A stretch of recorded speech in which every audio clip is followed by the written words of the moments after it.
प्यारे बच्चों नमस्कार। स्वागत है आपका आपके ही अपने YouTube चैनल संस्कृतानुराग पर। बच्चों आज मैं NCERT द्वारा संचालित 9वीं कक्षा की संस्कृत की पाठ्य पुस्तक शेमुषी प्रथमो भागः के सप्तमः पाठः प्रत्यभिज्ञानम के प्रश्नोत्तर कार्य को लिखित रूप में प्रस्तुत करने जा रहा हूं। यह प्रश्नोत्तर कार्य CBSE एवं विभिन्न राज्य स्तरीय बोर्ड परीक्षाओं के लिए अत्यधिक उपयोगी है। अतः यदि आप इन प्रश्नोत्तरों को अच्छी तरह से समझ लेते हैं तो आपको आपकी आगामी परीक्षाओं में काफ़ी सुविधा होगी। तो लीजिए प्रस्तुत है 9वीं कक्षा के पाठ 7 प्रत्यभिज्ञानम के प्रश्नोत्तर कार्य। पहला प्रश्न, एक पदेन उत्तरम लिखत, एक पद में उत्तर लिखें। कह उमावेश मिवाश्रितः भवति, कौन पार्वती के वेश का आश्रय लेता है। कौन उमावेश, उमा का अर्थ होता है पार्वती, तो उमा वेशम इव आश्रितः भवति, कौन पार्वती के वेश का आश्रय लेता है या लिया हुआ था। इसका उत्तर होगा अर्जुन या बृहन्नला।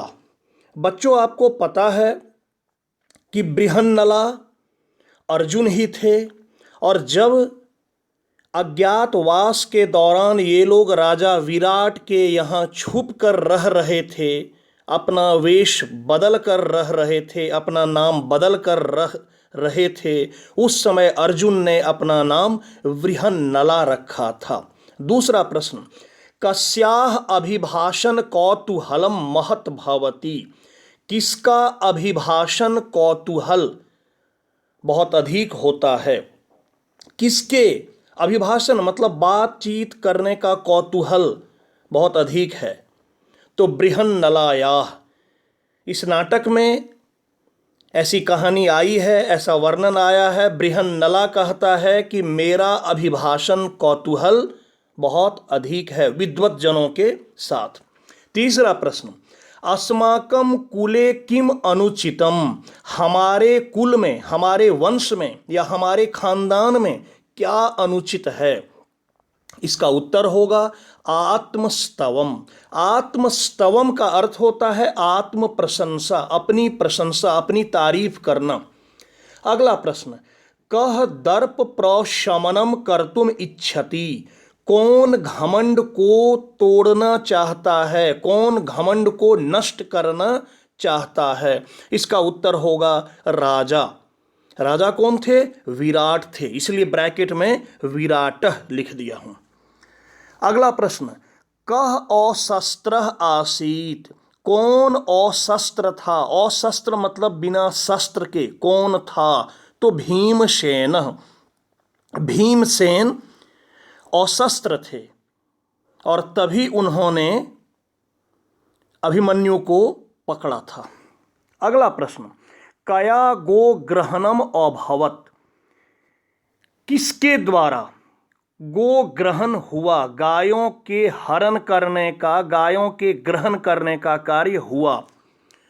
तो दिष्टया, गाय को हरण करने का कार्य तो दुर्योधन आदि ने किया था, लेकिन अंतिम पंक्ति में, अंतिम श्लोक में आया है, जब अभिमन्यु कहता है कि दिष्टया गो ग्रहणम अभवत, भाग्य से गो ग्रहण हुआ और यह गो ग्रहण सुखांत हुआ, यह अच्छा हुआ जिसने मुझे मेरे पितरों का दर्शन करा दिया। तो इसका उत्तर होगा दिष्टया। दिष्टया का अर्थ होता है भाग्येन, भाग्य से।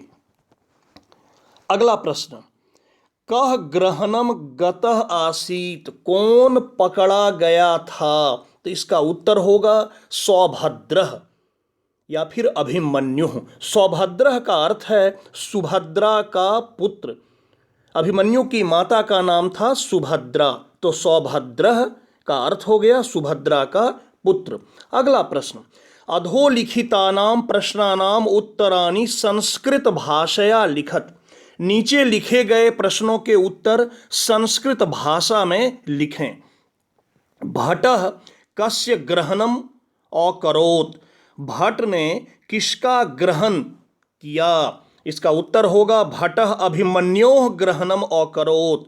भट्टः अभिमन्योः ग्रहणम अकरोत्। भट्ट ने अभिमन्यु का ग्रहण किया। अगला प्रश्न, अभिमन्यु कथम गृहीतः आसीत्। अभिमन्यु कैसे पकड़ा गया था?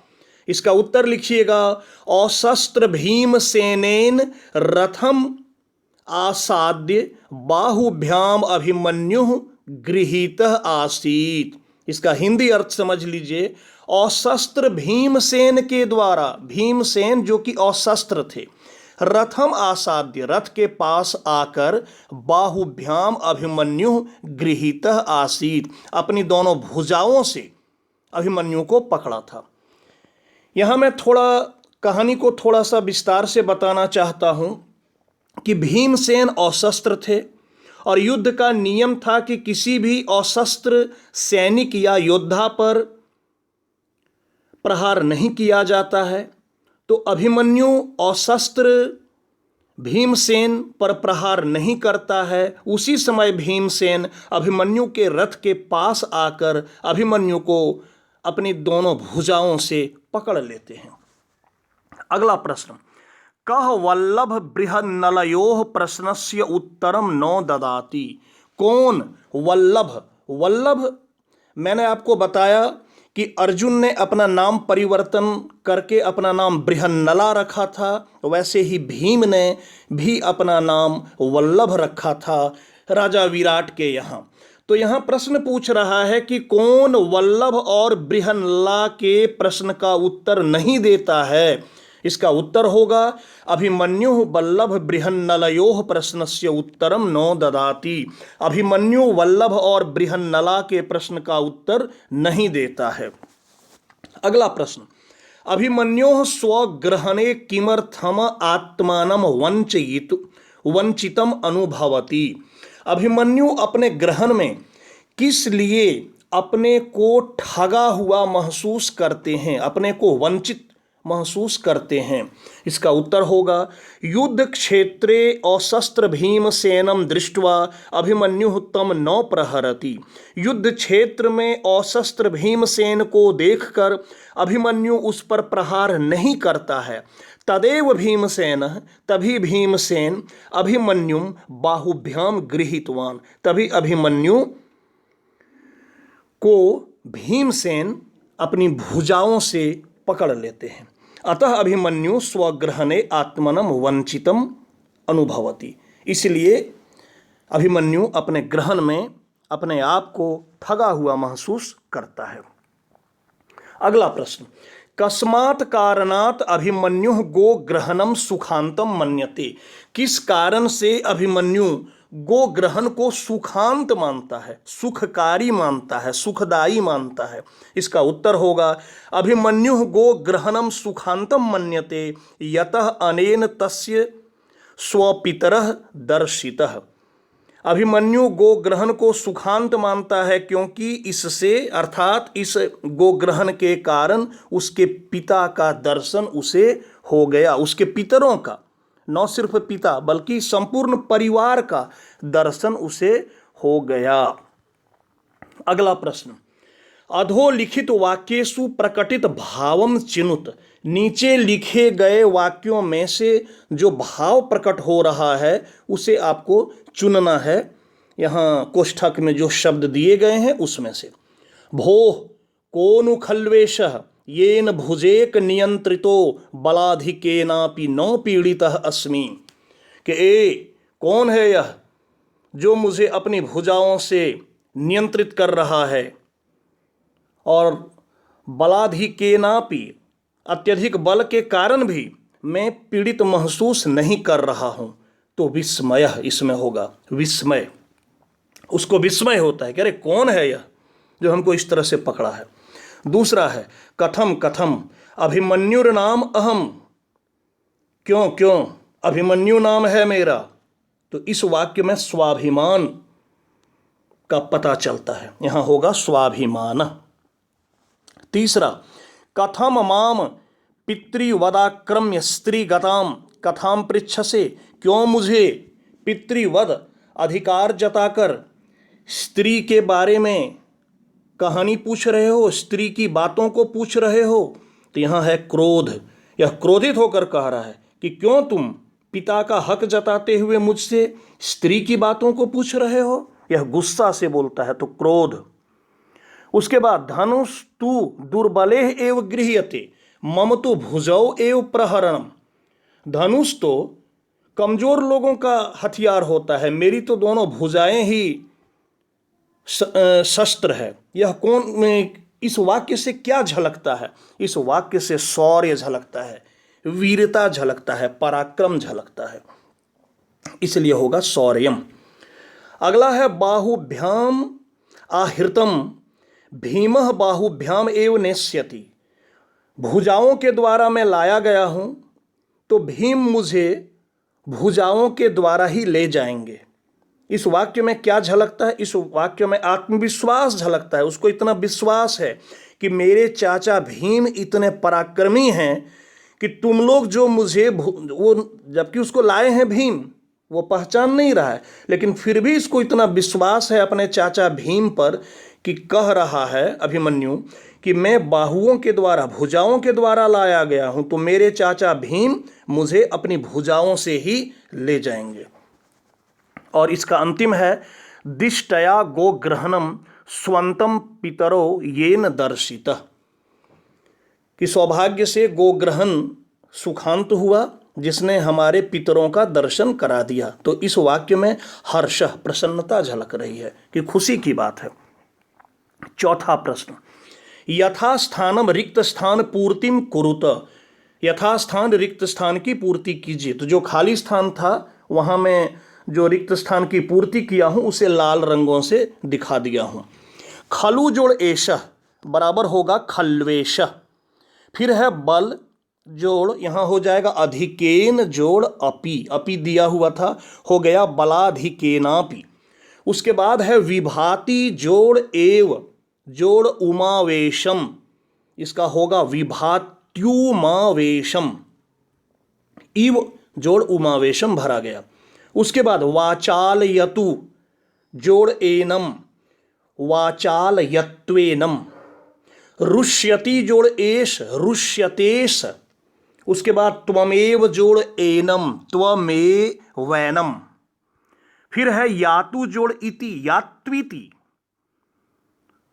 उसके बाद धनंजयाय जोड़ इति धनंजयायेति। अगला प्रश्न है अधो लिखितानि वाक्यानि कह कम प्रतिकथयति, नीचे लिखे गए वाक्य को कौन किसको कह रहा है। एक उदाहरण दिया है, आर्य अभिभाषण कौतूहलम में महत, तो यह वाक्य बृहन्नला कहता है, किसको कहता है? भीमसेन को कहता है, भीमसेनम। अब देखिए, कथम इदानीम शावज्ञमिव माम हस्यते, ये अभिमन्यु कह रहा है कि क्यों मुझ पर हंस रहे हो। बृहन्नला को कहता है बृहन्नलाम। अशस्त्रेन इत्यभिधीयताम, यह वाक्य अभिमन्यु कहता है।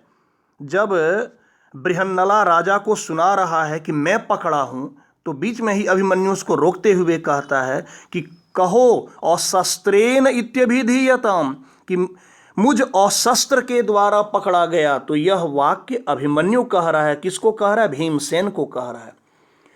पूज्यतम अस्य क्रियताम पूजा, कि इस पूज्य की पूजा कीजिए। यह वाक्य उत्तर कह रहा है, राजा को कह रहा है, राजानम या विराटम। उसके बाद पुत्र को अयम मध्यमो नाम, पुत्र यह मध्यम नाम कौन है? कौन है मध्यम? जब अभिमन्यु मध्यम के बारे में बताया, अपने मध्यम चाचा, मंझले चाचा की वीरता के बारे में बोलता है, तो राजा पूछते हैं कि को एवं मध्यमो नाम, यह मध्यम नाम कौन है? तो कौन पूछते हैं? तो भगवान, वहां दिया हुआ है नाम भगवान। भगवान अर्थात राजा, राजा पूछते हैं अभिमन्यु को।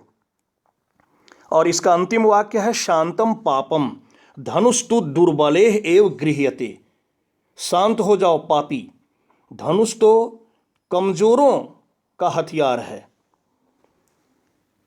या कमजोर लोगों के द्वारा ग्रहण किया जाता है। यह वाक्य भीमसेन कहता है और किसको कहते हैं? अभिमन्यु को कहते हैं। अभिमन्यु।